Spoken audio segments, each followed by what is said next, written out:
All right, what's up, y'all?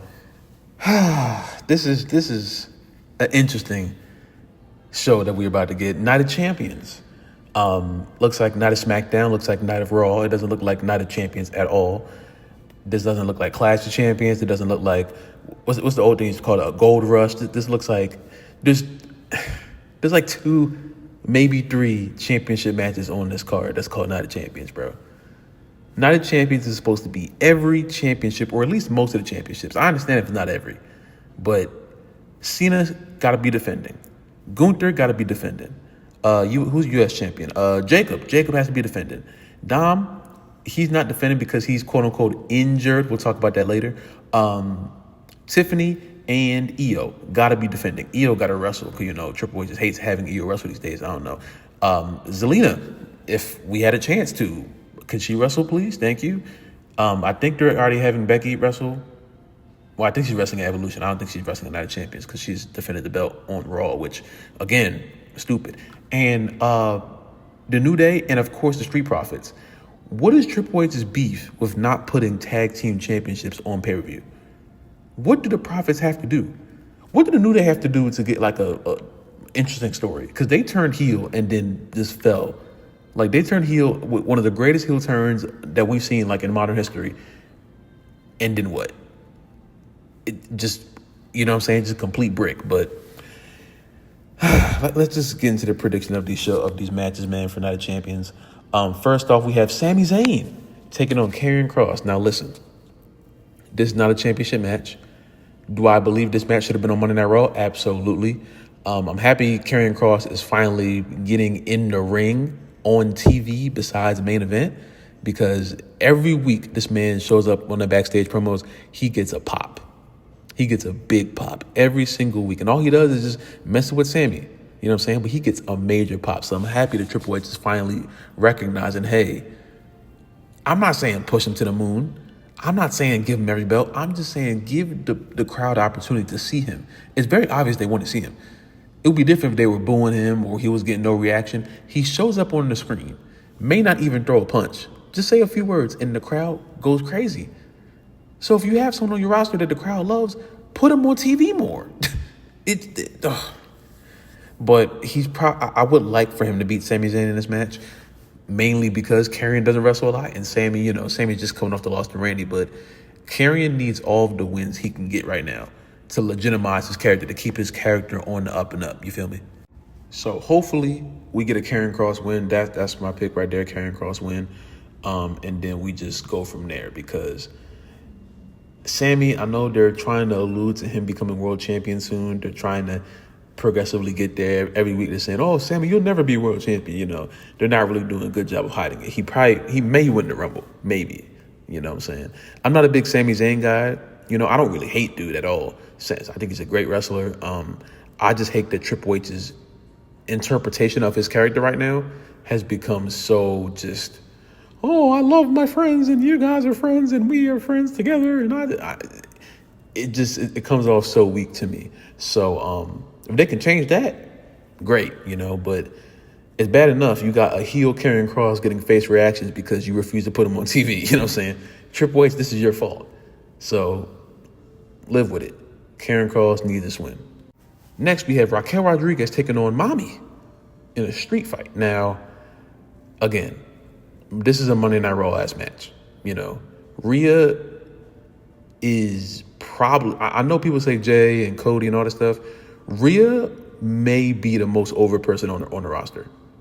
I don't care about a yeet. I don't care about a whoa. I don't care about a acknowledge me. I don't care about nothing. Rhea Ripley might be the most over person, maybe in wrestling today. Find me another person that gets a reaction like Rhea does as soon as that music hits. I don't think Rhea outpops the men. She's definitely out popping the women. Only a few women get a super duper pop. Then you got Raquel Rodriguez, who I think they're trying to build up as like a threat, but it's very hard because they've been building her really weak when Liv was there. So Raquel needs this win. Raquel needs this win bad. She needs to beat Rhea up. We need to see Raquel Gonzalez. You know what I'm saying? That's the NXT. We need to see that from her, because this version of her right now I don't think the fans really give a damn, you know? And that was the first time I saw Raquel look like dominant when she put Rhea through that table on Monday. And I was like, okay, they may be trying to like, in Liv's absence, you know, they're probably going to give that tag team championship that Liv had to Roxanne, you know, Judgment Day, Freebird rule, whatever. But Raquel needs this win, and she needs it alone. I know it's a street fight. I know it's no DQ, and anybody can help. Raquel needs a definitive one-on-one win against Rhea. Rhea will be just fine, okay? She don't need this. Raquel needs this a lot more, so I'm giving this to Raquel. Then you got Solo Sikoa taking on my boy, Jacob Fatu, for United States Championship, the first championship match of this night. Not gonna lie, this is a Jacob Fatu retain. I would understand if Solo won. Would I like it? Not really, but I would understand because it does seem like Solo has been trying to build to the fact that he's jealous of Jacob being United States champion. Plus, I don't think a Solo Sikoa U.S. championship run would be a terrible thing. I just don't think you should stop the locomotive that is Jacob Fatu right now. Like, I don't think if someone's going to beat him, it should be someone like, you know, Carmelo Hayes if Triple H wants to book him, you know. It needs to be someone who I think will benefit greatly from the United States Championship. I don't think Solo needs it. Now, would it be a nice thing for him to have? Absolutely, you know. But I don't think he needs it right now. I don't think it really puts Solo in like a bad position, especially if he adds someone to the new bloodline again, if Hikuleo or Zilla, wherever the hell, it doesn't really matter. Whoever they add to Solo's group. I don't think a United States Championship is needed. I think Jacob Fatu has to be the person that they give like a legitimate U.S. Championship run to so he can be like the Gunther for that belt, you know what I'm saying? Have a long championship run, legitimize himself, and as soon as you have him lose the U.S. Championship, you can immediately throw him into the world title scene, you know? Jacob doesn't need to be in the world title scene right now because it's kind of too convoluted. You already know how it's going to go with Cena and SmackDown, you feel me? So Jacob doesn't need to be thrown into that yet. But when it's time to, that's when you take the belt off him and you put it on someone like Melo or someone else to like you can fully go on and like move on with the future with Jacob, you know? So Jacob Fatu retain 9 times out of 10. I'll be astonished. I wouldn't be too mad, but I would be astonished if Solo found a way to win this. Now you got Queen of the Ring. Asuka versus Jada Cargill. Asuka is back with the old theme song. I popped. You know, I like the new one more, but hearing the old one was a good feeling. These got Jade Cargill, who I have no problem with Jade, but a lot of people I think expected her to, I guess, be better than what she is right now, and I don't think she's terrible. I do think that she still wrestles the same way she used to wrestle, you know. There's not much different from like her in AEW to where she is now. She's in a different company, you know. They're not really doing that much different, which in my eyes is cool, you know. If it ain't broke, don't fix it, you know. But at the same time, it's like I would be lying if I said I didn't expect a little more from Jade. But even so, I don't think she's doing bad at all, you know. I do think people are giving her a little bit of a hard time for some reason. I'm not really sure why, but Jade's going to win this match just so she can win the championship at SummerSlam and then Naomi cash in immediately. You know, Asuka's just in the wrong place at the wrong time. You know, now Asuka and Io, that's a match that makes me want to stand on my couch. Now, could you do that at Evolution? Sure. That's sure. I think they may do that. But SummerSlam, I think, is Jade versus Tiffany. Jade wins. Naomi comes out immediately, cashes in, and then Naomi leaves as the new women's champion. And Jade's sitting there like, damn, you know, just the same thing they did with Damian Priest, Punk, and Drew at WrestleMania 40. You know what I'm saying? So Jade wins Queen of the Ring. Then you got King of the Ring, a match which, I ain't gonna lie, I do wish this match was on different circumstances. You know what I'm saying? I wish this was like a long-term feud so we could do like the promo. We could talk about the history between Randy and Cody, but we get in the match, you know, Cody's going to win. Cody and Cena is inevitable, you know what I'm saying? We already had Randy versus Cena. Would I be mad at Randy versus Cena again? No, I would not, you know what I'm saying? But this definitely is just an alley-oop for Cody to win. It's predictable, but again, predictable isn't always bad. I feel like a lot of people in this modern era are like, oh, predictable doesn't mean bad. Very rarely it means bad, to be honest with you. If you really think about it, very rarely doesn't mean bad. People just don't like it being predictable, which that's cool, but sometimes the thing that you know is going to happen is the right thing that should happen. You feel me? So, yeah, Cody Rhodes wins this. Hopefully we get a nice crossroads into like RKO reversal. Like Cody goes for it, and then Randy like turn. Randy with the Twist of Fate movie he did with Jeff. I would like to see it. I think they could do it. I don't know how you execute it, but in my head it sounds cool. You feel me? But yeah, Cody, King Jade. They're gonna take the little Tony Khan picture, like, damn, you fumbled. You know what I'm saying? But yeah, Cody Rhodes absolutely beats Randy Orton. And then the main event, man, John Cena, CM Punk. One more time, but this time they switch roles. Now Cena's the bad guy, but Punk is the good guy. We saw the Cena pipe bomb on SmackDown. Excellent stuff.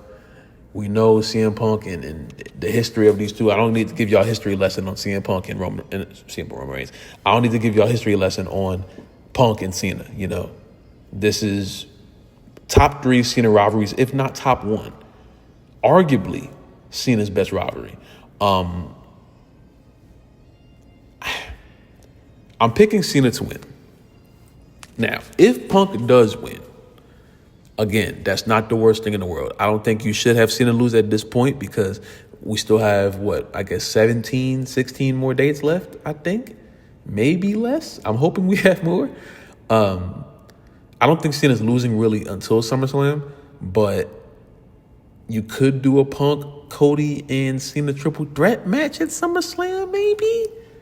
I don't think a Cena and Cody rematch is big enough for SummerSlam.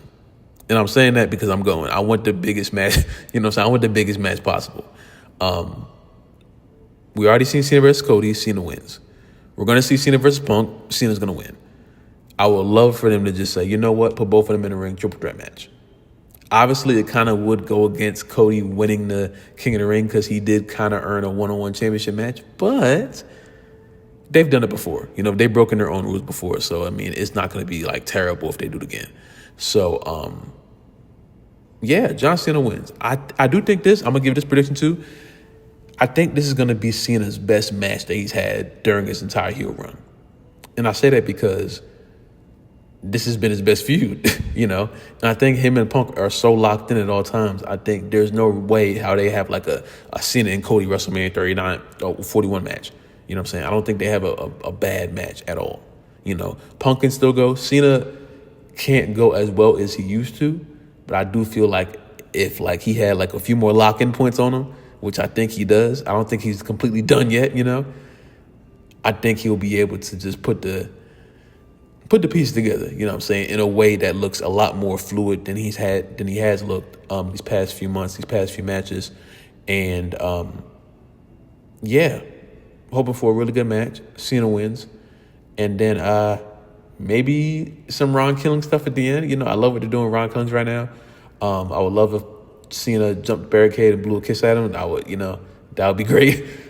But yeah, I think that's the way how Night of Champions is going to go.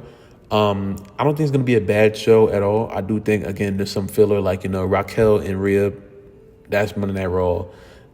Sami and Karrion, that's Monday Night Raw. But they got to fill up the card, They did have Dom and AJ, but Dom got, quote-unquote, hurt, which I just don't think, don't tell nobody, but I don't think Dom or AJ or both wanted to go to Saudi Arabia with all this hoopla going on, you know what I'm saying? All this stuff going on with our unfortunate commander-in-chief, his dumbass. Hey, if you're mad about that, tough. Unsubscribe. I don't give a fuck. I promise you. If you support that man that unfortunately is in our office, please unsubscribe, dislike, make a comment, and get the fuck off my page, please. But if it was up to me, and I'm seeing all this stuff going on, and I got to send all my superstars and the production crew and everybody, I'm canceling the show. I'm picking up. I don't care what happens. I'm picking up. And I'm like, yo, we'll give you another show when this shit cool down. I'm taking us. We're going to Chicago. We're going to some city where we can get an arena quick, and then just do it there. Just do it there. Because even though, God willing, everything works perfectly and no one gets hurt, no one gets stuck in the country, nothing like that, nothing bad happens. Still, you know what I'm saying? It just, without saying too much, I'm I'm not a fan of the Saudi Arabia shows. I'm not a fan of the fact that we got the Royal Rumble in there, and they're 9 times out of 10 going to get a WrestleMania before our lifetimes are over. It's just, I don't mess with none of it, especially not right now with all the heat. It's too hot right now. The block is too hot right now. So, yeah, if it was up to me, I definitely would have moved this show. But as of right now, Wednesday? The show is still in Saudi Arabia, and I don't think they're going to change it now. You know what I'm saying? I think they've already made too many investments, unfortunately or fortunately, depending on how you look at it. But I'm hoping for a good show, hoping for the health of everyone and safety. And yeah, man, that's all I got. But y'all let me know y'all predictions for Night of Champions in the comments down below. If you think my predictions are good, bad, indifferent, let me know in the comments. Like the video if you like the video. Subscribe if you're new. Subscribe if you have not already. Comment down below. Can be with me next station where I love you guys. Praise God. I will see you in the next video, man.